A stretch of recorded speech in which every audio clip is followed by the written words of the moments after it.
Hello बच्चों, देखिए हम क्वेश्चन कर रहे हैं शुरू। ये the enzyme which can catalyse the conversion of glucose to ethanol. जो एंजाइम्स होते हैं उनका काम होता है मेनली ये कार्बोहाइड्रेट के लिए, प्रोटीन के लिए, फैट वगैरह के लिए हाइड्रोलिसिस करने में, उनको क्लीवेज करने में इस्तेमाल होते हैं। तो अलग अलग टाइप के एंजाइम का एक स्पेसिफिक रोल होता है, कैटलिस्ट की तरह से ये एक्ट कर रहे होते हैं और इनका एक्शन बड़ा स्पेसिफिक होता है। एक पर्टिकुलर मॉलिक्यूल के लिए एक पर्टिकुलर एंजाइम ही इस्तेमाल किया जाता है, कुछ और नहीं। तो जैसे ये बच्चों इन्वर्टेस एंजाइम है, जो इन्वर्टेस एंजाइम है इसका क्या काम है? जो हमारा डाइसेक्राइड होता है,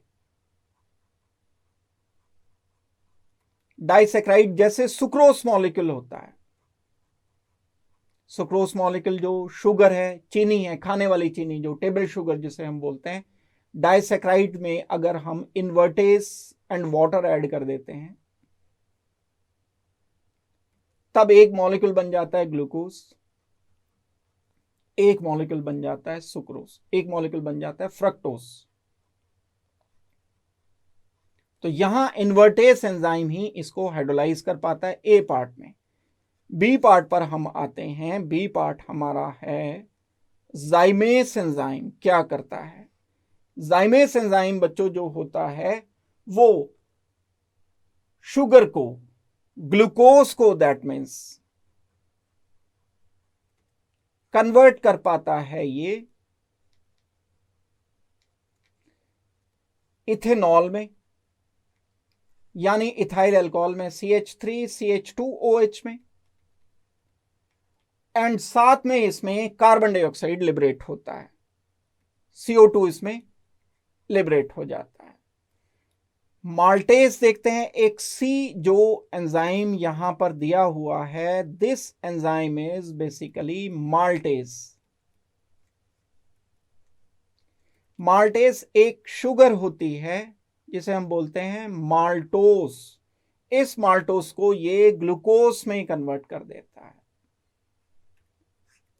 इसी तरह से एक डायस्टेस एंजाइम होता है, डी पार्ट में आपको बता रहा हूं। स्टार्च अगर हम लेते हैं, एक ये पॉलीसेक्राइड है, स्टार्च को ये डायस्टेस माल्टोस में कन्वर्ट कर देता है।